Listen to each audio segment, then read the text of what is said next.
The broadcast is now starting. All attendees are in listen-only mode.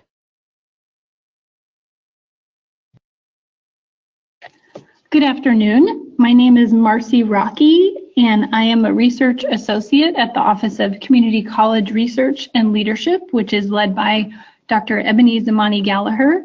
And thank you for joining us for our webinar on addressing gender microaggressions on campus. This is the final webinar in a series of webinars on the topic of microaggressions. And so I want to welcome you. And you can see we do have a whole team of people that have contributed to this webinar. And so I especially want to recognize Francina Turner, who contributed much of the content for today's webinar, but was unable to be on the webinar at this time. And also Dr. Heather Fox, who will be responding to questions in your chat box, or if you're having any challenges as we go through the webinar. So we will go ahead and get started. So our goal for this webinar today is to educate attendees on the nature of gender microaggressions and also talk about how to better both recognize and address them inside and outside of the classroom on our campuses. So an overview of today's session includes a definition of gender microaggressions, looking specifically at gender microaggressions in the context of higher education, talking about implicit bias and defining that, looking at issues of intersectionality and gender identity, and then finally talking about the different types of gender microaggressions and providing some examples of those. So as we get started, Dr. Sue, who has done much of the work on microaggressions, when we look at defining gender microaggressions, they're defined as brief and commonplace daily verbal or behavioral indignities, whether intentional or unintentional, that communicate hostile, derogatory, or negative gender slights and insults that potentially have a harmful impact on women. Gender microaggressions can vary on a continuum from being intentional and conscious to being unintentional and unconscious. And while much of the research on microaggressions from Dr. Sue, as well as others, focuses on issues of racial microaggressions, there's not as much research on gender microaggressions. However, Dr. Sue, in an interview with NPR, did discuss how women are more likely to get themes of sexual objectification when it comes to microaggressions, and specifically gender microaggressions. So when we look at the context of higher education specifically, in the writing of Bell Hooks, points out that sexism, like racism, is endemic to the United States. And so from the time that women could pursue higher education, there were racialized and class differences in their treatment and opportunities. We also know that in disciplines with high numbers of women students or professionals, such as education, are historically and also currently underpaid and devalued. And so these institutionally situated realities lead to women being subjected to microaggressions based on their gender. And so these are just from the headlines, and we know that in higher education we see these themes come up over and over again in regard to the evaluations of teaching and differences in how women and men can be evaluated, looking at even hiring practices when it comes to college graduates and gender, and then also looking at the experiences of women faculty in regard to service to the institution, promotion and tenure, and those processes. And so these are some recent headlines, but again, we see these themes consistently.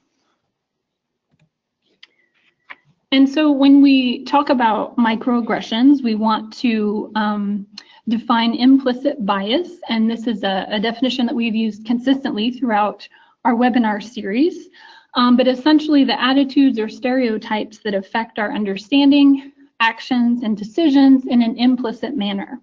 So these are activated involuntarily, without awareness or internal control. They can be either positive or negative, and everyone is susceptible.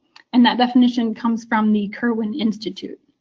And so as an example, again, within the context of higher education, this post just illustrates the ways in which our bias may influence how we describe female candidates versus male candidates. So again, pointing out the different ways that women may be described in reference letters, or again, even in evaluations that are not focusing on their capabilities or their intelligence, but again, you know, sort of coming from these bias that we have about gender. So just an example of that. And so we want to play a video that comes from National Public Radio entitled "The Courage to Invent, a NASA Roboticist Tells Her Story." And so at this time, I am going to bring that video up. And I would encourage you, if you're interested, to learn more about her story by visiting the NPR site, which is provided in the reference slide. But I will bring that video up.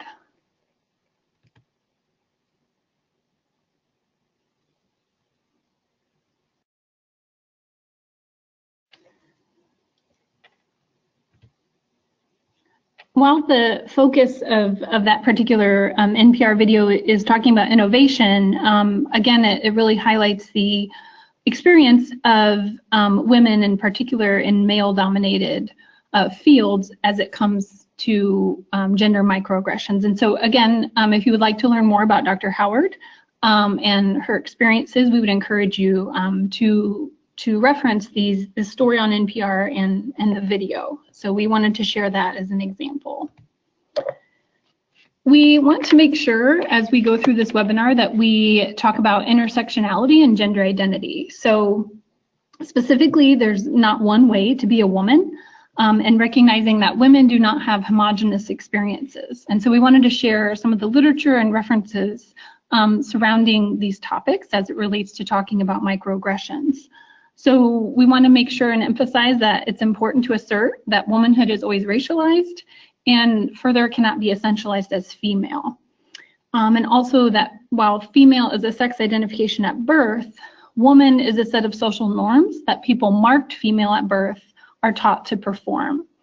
And finally, that gender identities, which are always racialized, are often conflated with and or complicated by sexual identity, and that can result in an immeasurable vulnerability to multiple microaggressions. So again, we want to make sure and highlight the literature and talk about and mention issues of intersectionality and gender identity when we think about gender microaggressions.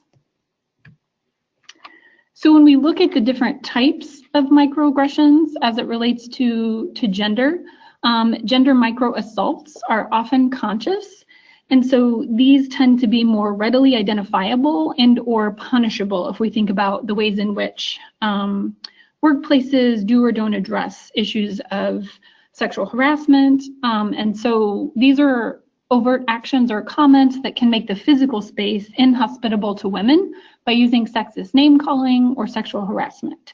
So as an example, women being subject to crude photographs or posters or jokes in the workplace.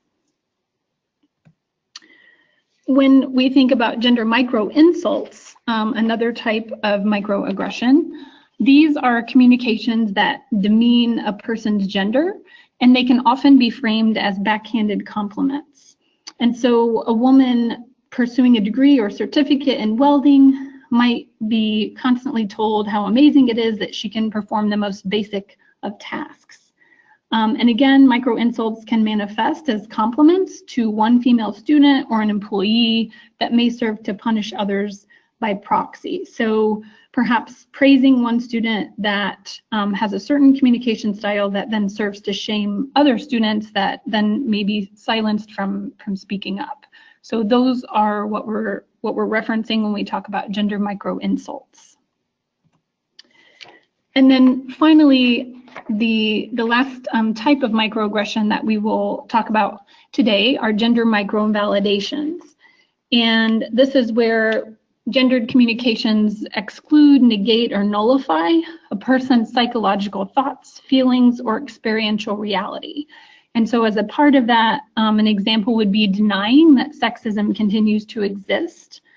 Or another example would be that men in nursing can often be used in conversations about gender inequality in career and technical education within higher ed, despite the underrepresentation of women in so many other fields.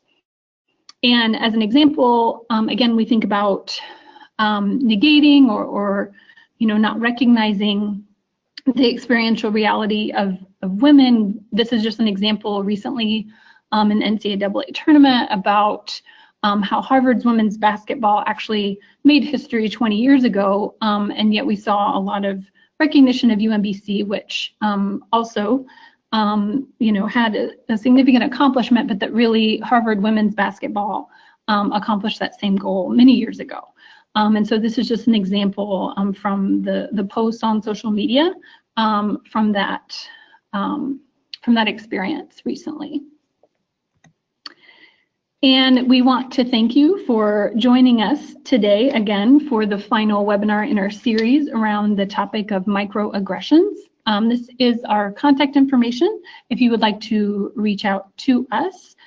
And we also are providing our references here, and we will have this available to everyone after the webinar.